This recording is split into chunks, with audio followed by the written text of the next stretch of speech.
Grammar पढ़ाऊंगी, व्याकरण, हिंदी व्याकरण। आप लोगों को छठी कक्षा में मैं ही पढ़ा रही थी, मैं आप लोगों को पढ़ा चुकी हूँ, फिर भी एक बार मैं दोहराना चाहती हूँ। संज्ञा, संज्ञा किसे कहते हैं? तो आप लोग क्या कीजिएगा, सबसे पहले अपने हाथ पे रफ बुक ले लीजिए, टेक्स्ट बुक की आवश्यकता नहीं है, रफ बुक ले लीजिए, पेंसिल हाथ में रख लीजिएगा। अब आपकी अध्यापिका जी यहाँ पे संज्ञा के बारे में बताएंगे, ठीक ना? तो आप लोग क्या कीजिएगा कि आप उसे लिखोगे अभी नहीं, बाद में लिखिएगा, ठीक है? रफ बुक में लिख लीजिएगा, लेकिन बाद में। पहले आप सुनोगे कि अध्यापिका जी क्या पढ़ा रही हैं, ठीक ना? उसके बाद फिर बाद में आप लोग लिखते रहिए। फिर जब क्लास वर्क में लिखने की बारी आएगी तो अध्यापिका जी आप लोग को अलग से नोट्स देंगी और आप लोग उसे क्लास वर्क में लिख करके रखिएगा, ठीक ना? चलिए, सबसे पहले संज्ञा किसे कहते हैं? किसी व्यक्ति, वस्तु, स्थान या जानवर के नाम का बोध कराने वाले शब्द को संज्ञा कहते हैं। संज्ञा किसे कहते हैं? किसी व्यक्ति, वस्तु, स्थान या जानवर के नाम को बताने वाले शब्द को संज्ञा कहते हैं। यहां पर मैं लिख रही हूं, किसी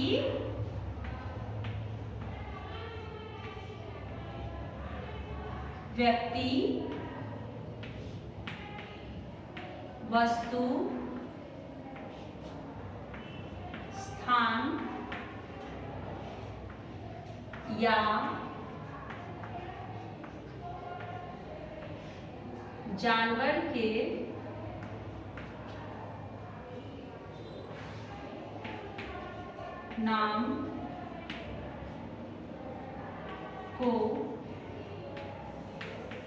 को बताने वाले शब्द को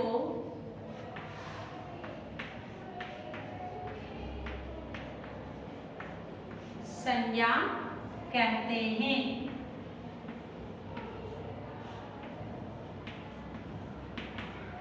जैसे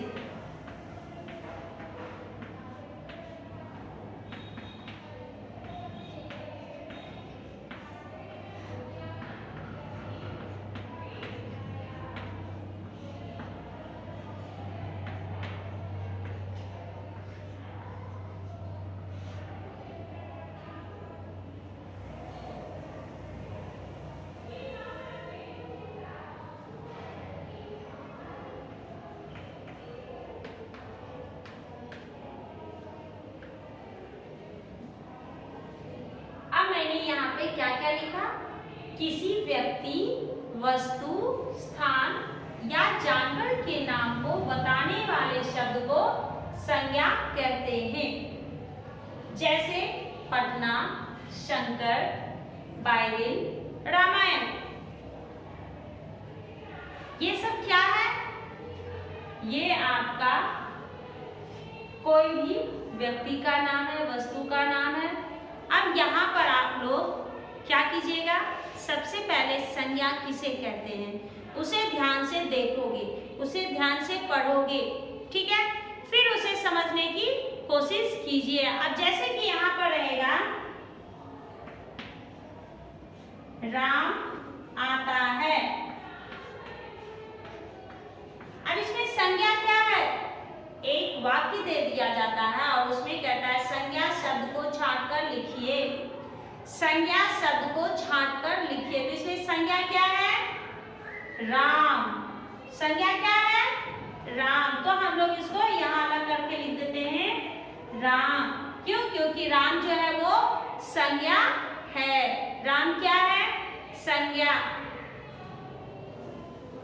अब जैसे रहेगा, वह रामायण पढ़ता है, वह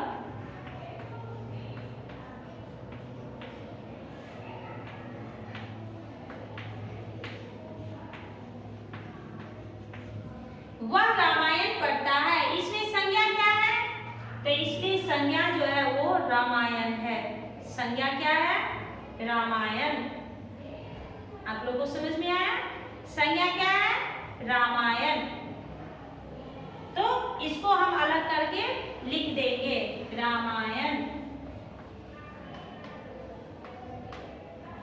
ये हो गया संज्ञा। समझ गए? ठीक है। अब आप लोग इसे एक बार फिर से सुन लीजिए। किसी व्यक्ति, वस्तु, स्थान या जानवर के नाम को बताने वाले शब्द को संज्ञा कहते हैं। जैसे पटना, शंकर, बाइबल और कुछ भी आप दे सकते हो इत्यादि। ठीक है, चलिए अब मैं आप लोगों को बताऊंगी कि संज्ञा के कितने भेद होते हैं, यानी संज्ञा कितने प्रकार के होते हैं।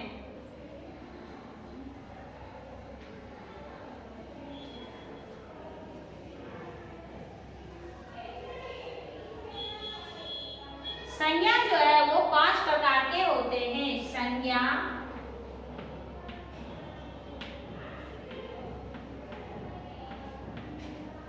पांच प्रकार के होते हैं।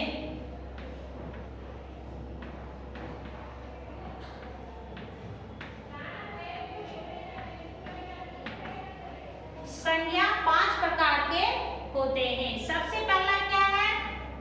व्यक्तिवाचक संज्ञा।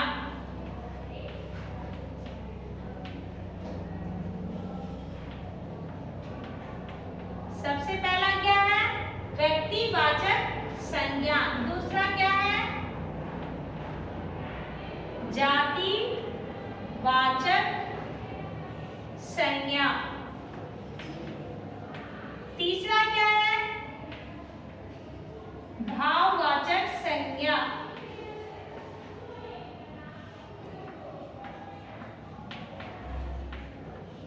भाववाचक संज्ञा। चौथा क्या है?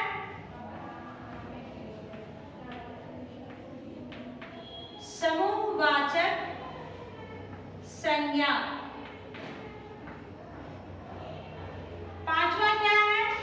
द्रव्यवाचक।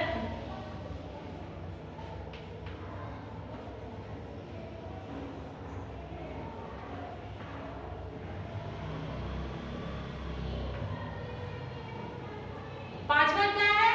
द्रव्यवाचक संज्ञा। आप लोगों ने देखा संज्ञा कितने प्रकार के होते हैं? संज्ञा 5 प्रकार के होते हैं। सबसे पहला है व्यक्तिवाचक संज्ञा, दूसरा है जातिवाचक संज्ञा, तीसरा है भाववाचक या गुणवाचक, भाववाचक या गुणवाचक संज्ञा। फिर चौथा क्या है? समूहवाचक संज्ञा। पांचवा क्या है? द्रव्यवाचक संज्ञा। अब आप लोगों ने इसे देख लिया। अब मैं आप लोगों को इसकी परिभाषा बताऊंगी। सबसे पहले व्यक्तिवाचक संज्ञा की परिभाषा बताऊंगी। आप लोग ध्यानपूर्वक जैसे अभी तक सुन रहे हैं वैसे ही आगे सुनिएगा।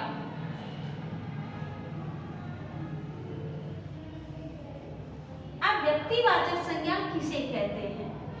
तो किसी विशेष व्यक्ति यानी खास, विशेष यानी खास, किसी भी विशेष व्यक्ति,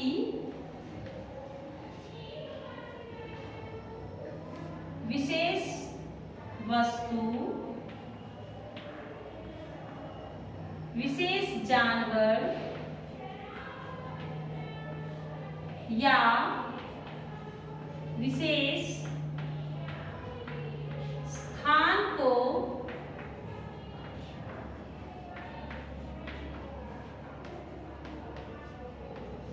बताने वाले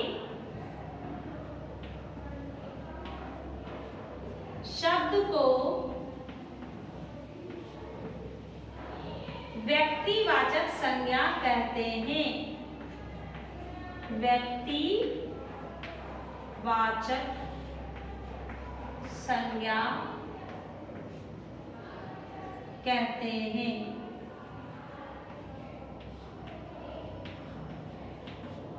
ठीक है, किसी भी विशेष व्यक्ति, विशेष वस्तु, विशेष जानवर या विशेष स्थान को बताने वाले शब्द को व्यक्तिवाचक संज्ञा कहते हैं। अब इसमें आप लोगों को अब जैसे लिखना है। गांधी जी, जैसे इसमें गांधी जी, ठीक है। उसके बाद हम लोग लिखेंगे कुरान, फिर हम लोग लिखेंगे सिंह इत्यादि। अब इसमें कोई प्लेस का भी हम नाम दे सकते हैं, जैसे तिरुपति हुआ आपका, वैष्णो देवी हुआ, ये सब जगह का नाम दे सकते हो, ठीक ना। ये क्या हो गया, कोई खास, किसी खास के बारे में बताने की कोशिश की जा रही है। जैसे आप यहाँ पे चार मीनार भी लिख सकते हो, वो सब क्या हुआ, ताजमहल, वो भी हम लिख सकते हैं। ये क्या हो गया, कोई खास। तो यहाँ पर दिया है किसी भी खास व्यक्ति, विशेष यानी खास, विशेष यानी खास, किसी भी विशेष व्यक्ति, विशेष वस्तु, विशेष स्थान या विशेष जानवर के बारे में बताने वाले को क्या कहते हैं, व्यक्तिवाचक संज्ञा कहते हैं। जैसे गांधी जी, कुरान, सिंह।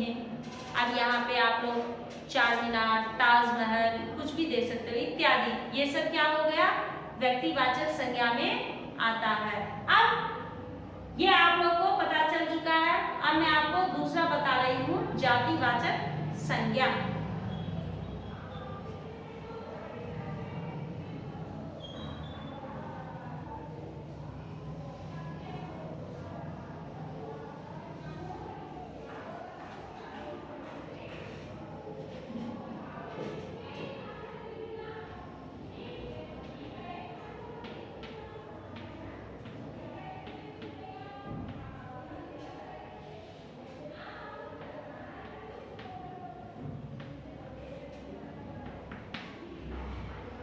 जातिवाचक संज्ञा।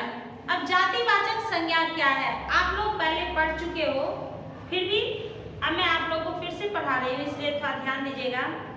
किसी प्राणी, स्थान या वस्तु के समूह या फिर पूरी जाति का बोध कराता हो।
व्यक्ति, वस्तु, स्थान की पूरी जाति का बोध कराता हो, उसे जातिवाचक संज्ञा कहते हैं।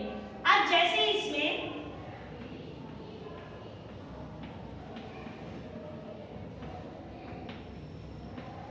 लड़की, गाय,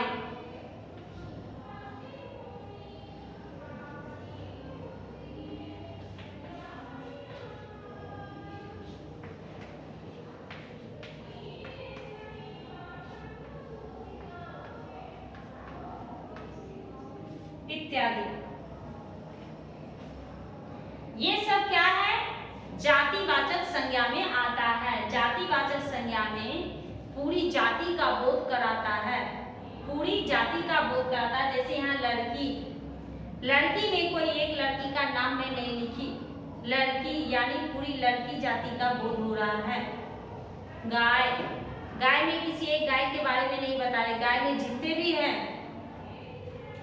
तुम्हारा बहुत तरह की गाय भी होती है, तो पूरी गाय की जाति का बोध हो रहा है। पक्षी, पक्षी में कोई एक पक्षी नहीं, कोई भी पक्षी हो सकता है, कोयल, तोता, कबूतर, कुछ भी। फिर किताब, कोई एक किताब नहीं, कोई भी किताब हो सकती है। तो ये आपका क्या हो गया, जातिवाचक संज्ञा। पहले हम लोगों ने क्या पढ़ा, व्यक्तिवाचक संज्ञा, फिर दूसरा क्या पढ़ा, जातिवाचक संज्ञा। अब तीसरा हम लोग क्या पढ़ेंगे, भाववाचक संज्ञा। अब इसी में मैं आप लोग को एक चीज और बता देना चाहती हूँ, जैसे संज्ञा में क्या होता है कि आपको कोई भी एक वाक्य, दो वाक्य लिख करके दे दिया जाता है। फर्स्ट लैंग्वेज के बच्चों को तो कंपलसरी क्वेश्चन पेपर में आता है पद परिचय लिखना। एक वाक्य लिख दिया जाता है, एक सेंटेंस दे दिया जाता है और उसका कहता है पद परिचय। कोई भी शब्द को रेखांकित कर दिया जाता है। मान लीजिए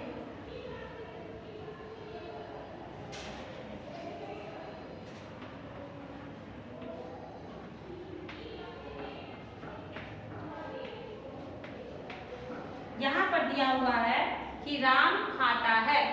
अब राम को अंडरलाइन कर दिया गया है, ठीक है, राम को अंडरलाइन कर दिया गया, यानी राम के नीचे रेखा खींच दी गई है। और आपको प्रश्नोत्तर यहाँ पर दिशा निर्देश दिया हुआ रहता है कि रेखांकित शब्द का पद परिचय दीजिए। रेखांकित शब्द का पद परिचय दीजिए। तो सबसे पहले हम क्या लिखेंगे, अब राम है तो राम क्या है, तो अभी राम को मैं क्या लिखूंगी, सबसे पहले हम लिखेंगे एक वचन, ठीक है। फिर इसमें क्या लिखेंगे, लिंग में, इसका लिंग क्या है, ये है पुल्लिंग, ठीक ना। उसके बाद फिर ये क्या है, व्यक्तिवाचक संज्ञा। कौन सी संज्ञा है, व्यक्तिवाचक संज्ञा, जातिवाचक नहीं है, व्यक्तिवाचक संज्ञा।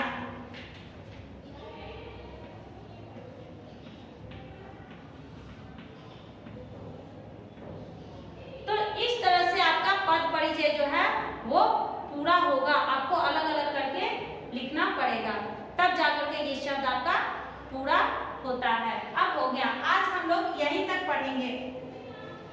अब आप लोग आज का होमवर्क देखिए।